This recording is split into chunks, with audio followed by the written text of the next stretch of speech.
ایک روایت آپ کی بارگاہ میں عرض کروں، آقا کونین صلی اللہ تعالیٰ علیہ وسلم ایک دن بہت پریشان تھے اور اپنی امت کے غم کے اندر اپنے رب عز و جل کی بارگاہ میں بہت گرہ زاری فرما رہے تھے، مولا میری امت کو بخش دے، بہت زیادہ رو رہے تھے۔ مالک کائنات نے حضرت جبریل امین کو حکم فرمایا کہ جبریل جاؤ، جا کر میرے محبوب سے پوچھ کے آؤ کہ تمہیں کون سا غم رلا رہا ہے، کس وجہ سے تم رو رہے ہو۔ حالانکہ رب سب کچھ جانتا ہے، لیکن اپنے جبریل کو بھیجا۔ حضرت جبریل بارگاہ رسالت کے اندر جب حاضر ہوئے، آ کر رونے کا سبب پوچھا، پریشان ہونے کا سبب پوچھا، تو اللہ کے نبی علیہ الصلوۃ والسلام نے اپنی امت کی وجہ سے پریشان ہونے کا سبب بیان کیا کہ میں اپنی امت کی وجہ سے پریشان ہوں کہ کل قیامت کے دن ان کا کیا بنے گا، جب سورج سوا نیزے پر رہا ہوگا، تانبے کی طرح دہتی ہوئی زمین پر جب میری امت کو کھڑا کیا جائے گا تو میری امت کے ساتھ کیا بنے گا۔ جب حضرت جبریل واپس جا کے اللہ رب العزت کی بارگاہ میں سارا ماجرا عرض کرتے ہیں تو مالک کائنات ارشاد فرماتا ہے، اے جبریل گواہ ہو جاؤ اور جا کر میرے محبوب سے یہ کہہ دو کہ انا سنردیک فی امتک ولا نسوءک، فرمایا کہ آپ کی امت کی بخشش کے معاملے میں ہم آپ کو راضی کر دیں گے اور آپ کو کبھی ہم غمگین نہ کریں گے۔ یعنی کہ امت کی بخشش کے معاملے میں کبھی بھی ہم آپ کو غمگین نہیں کریں گے، آپ جس کی سفارش کریں گے، جس کی شفاعت کریں گے، ہم اس کی شفاعت قبول کر کے اس کو جنت عطا فرمائیں گے۔ ایک روایت کے اندر آتا ہے کل قیامت کے دن سرکار کے ایک امتی کے نامہ اعمال کو تولا جائے گا اور اس کے گناہوں کا پلڑا بھاری ہو جائے گا اور نیکیوں کا پلڑا ہلکا ہو جائے گا۔ آواز آئے گی اسے جہنم میں پھینک دو۔ فرشتے جب اس کو جہنم کی طرف لے کر چل رہے ہوں گے، حضرت آدم علیہ نبی علیہ الصلوۃ والسلام یہ منظر ملاحظہ فرما رہے ہوں گے، اچانک اپنی مسند سے اٹھیں گے، جا کے اللہ کے نبی کی بارگاہ میں عرض کریں گے کہ اے اللہ کے حبیب، آپ کے ایک امتی کو فرشتے جہنم میں لے کر جا رہے ہیں۔ میرے محبوب علیہ الصلوۃ والسلام باگے باگے جائیں گے، فرشتوں سے فرمائیں گے، فرشتوں میرے امتی کا نامہ اعمال دوبارہ تولو، دوبارہ میزان پہ لے جاؤ۔ فرشتے عرض کریں گے اللہ کے نبی، ان کے بارے میں فیصلہ ہو چکا، یہ جہنمی ہے، ان کے نیکیوں والا پلڑا بھاری نہیں ہوا۔ اللہ کے نبی فرمائیں گے نہیں، میرے امتی کا نامہ اعمال دوبارہ تولا جائے۔ فرشتے اللہ کی بارگاہ میں عرض کریں گے مولا اب کیا کیا جائے؟ مالک کائنات ارشاد فرمائے گا فرشتوں جس طرح میرا محبوب فرماتا ہے اسی طرح کرو کہ آج کے دن ہم اپنے نبی کو راضی کرنے والے، اپنے محبوب کی شفاعت قبول کرنے والے ہیں۔ فرشتے امتی کو دوبارہ میزان عمل پر لے کر آئیں گے۔ جب نیکیوں کا پلڑا تولا جائے گا، میرے محبوب ایک کاغذ کا ٹکڑا نکالیں گے، اس کے نیکیوں کے پلڑے میں رکھ دیں گے، وہ بھاری ہو جائے گا۔ آواز آئے گی یہ بندہ کامیاب ہو گیا، اس کو جنت میں داخل کر دو۔ جب فرشتے لے کر جنت کی طرف چلنے لگیں گے، وہ بندہ عرض کرے گا اے اللہ کے محبوب، اے اللہ کے نبی، یہ تو بتائیے کہ میرے نیکیوں والے پلڑے میں جو آپ نے پرچی رکھی یہ کس چیز کی تھی؟ اللہ کے محبوب علیہ السلام فرمائیں گے میرے امتی، دنیا کے اندر جو تو نے میری ذات پہ درود پڑھا تھا وہ آج تیرے کام آ گیا اور اس کی وجہ سے رب نے تیری بخشش فرما دی ہے۔ یعنی کہ قیامت کے روز اللہ کے نبی کی شفاعت اپنی امت کے حق میں قبول کی جائے گی، اور کل قیامت کے روز جب میرے محبوب شفاعت فرمائیں گے تو مالک کائنات اس شفاعت کو قبول کرتے ہوئے اپنے سرکار کے امتیوں کو بخشش کا پروانہ جاری فرمائے گا۔ پایا ورفعنا لک ذکرک، ارشاد فرمایا ہم نے تمہاری خاطر تمہارا ذکر بلند کر دیا، ہم نے تمہاری خاطر تمہارا ذکر بلند کر دیا۔ اس آیت کی تفسیر سے پہلے ایک بات بڑی پیاری عرض کروں گا۔ یہاں پر مالک کائنات نے یہ جملہ نہیں ارشاد فرمایا وَرَفَعْتُ لَكَ ذِكْرَكَ، یعنی کہ میں نے تیرا ذکر بلند کیا۔ یہاں جمع کا صیغہ فرمایا کہ ہم نے تیرا ذکر بلند کر دیا۔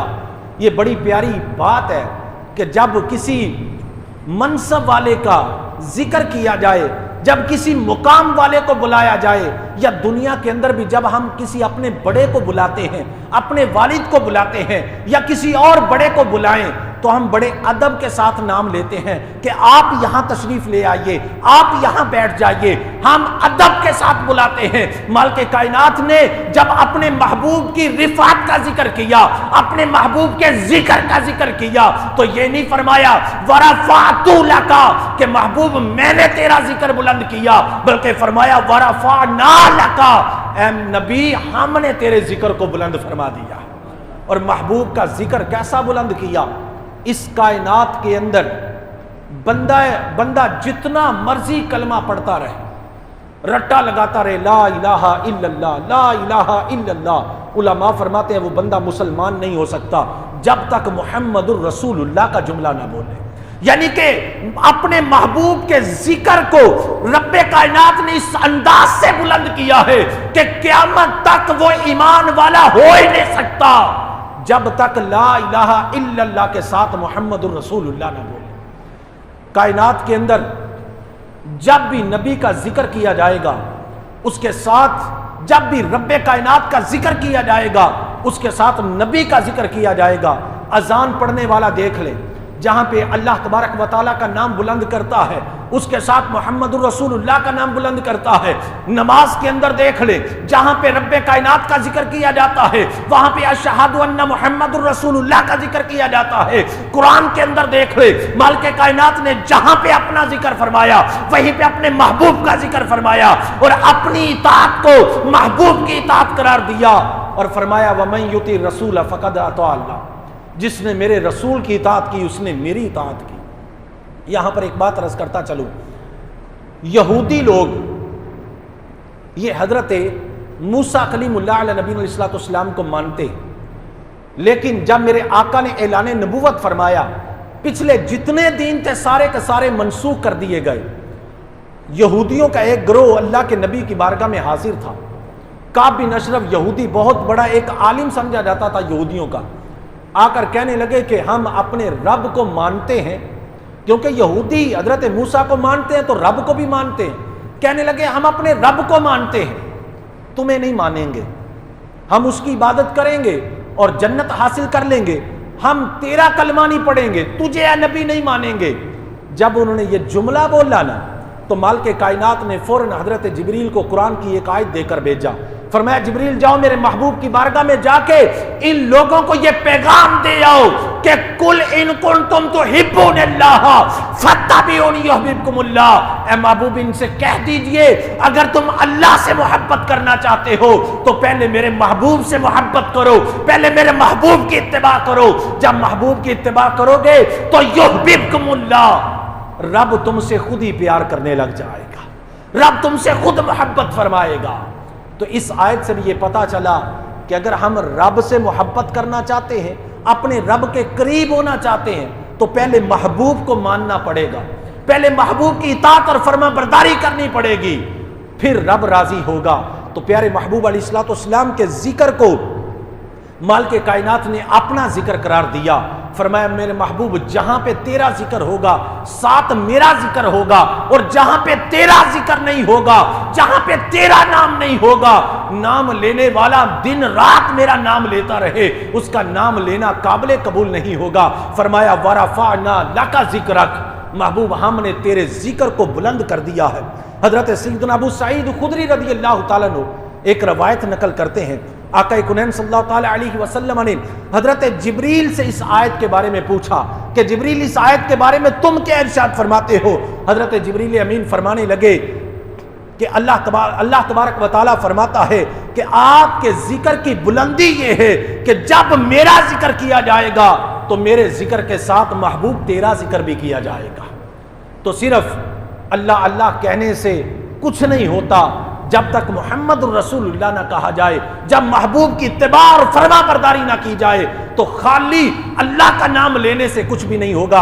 آئیے ایک اور حدیث پاک سنیے، حضرت قتادہ رضی اللہ تعالیٰ عنہ اس حدیث کے راوی ہیں، آپ فرماتے ہیں اللہ تعالیٰ نے آپ کا ذکر دنیا و آخرت میں بلند کر دیا۔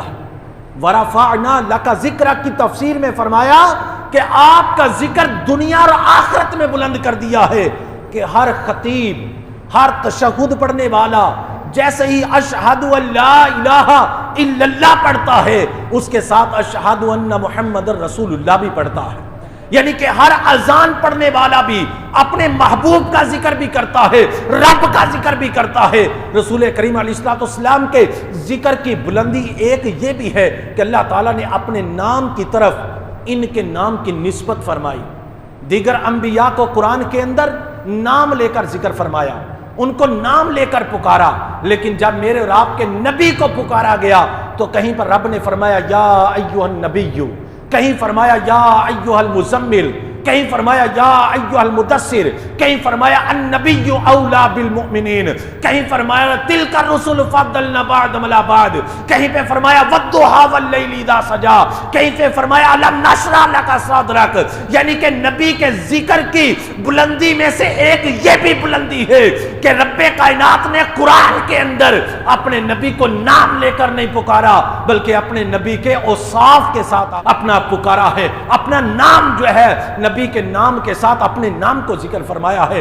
اللہ حضرت اسی لیے کہتے ہیں وَرَفَعْنَا لَكَ ذِكْرَكَ کا ہے سایہ تجھ پر، بول بالا ہے تیرا، ذکر ہے اونچا تیرا، مٹ گئے مٹتے ہیں مٹ جائیں گے ادا تیرے، نہ مٹا ہے نہ مٹے گا کبھی چرچا تیرا. یعنی کہ رب کائنات نے آپ کے ذکر کو ایسا بلند کر دیا ہے کہ لوگ لاکھ چاہیں آپ کا ذکر کم کرنا، آپ کا ذکر کبھی کم نہیں ہو سکتا، آپ کی شان و عظمت کبھی کم نہیں ہو سکتی. آئیے آگے والی آیت کریمہ سنیے. اللہ فرماتا ہے فَإِنَّ مَعَ الْعُسْرِ يُسْرًا، تو بے شک دشواری کے ساتھ آسانی ہے. اور فرمایا اِنَّ مَعَ الْعُسْرِ يُسْرًا، بے شک دشواری کے ساتھ آسانی ہے. یعنی کہ تنگی کے بعد آسانی اور آسانی کے بعد دشواری، یہ وقت آتے رہتے ہیں. انسان پر اتار اور چڑھاؤ یہ وقت آتا رہتا ہے. قرآن نے اس کا ذکر فرمایا اور قرآن کی آگے والی آیت ارشاد فرمایا فَإِذَا فَرَغْتَ فَانْصَبْ، تو جب تم فارغ ہو تو خوب کوشش کرو. اس آیت کی تفسیر میں فرمایا کہ جب نماز سے فارغ ہو جاؤ تو اللہ کی بارگاہ میں دعا مانگنے میں خوب کوشش کرو. اس آیت کا یہ مقصد ہے.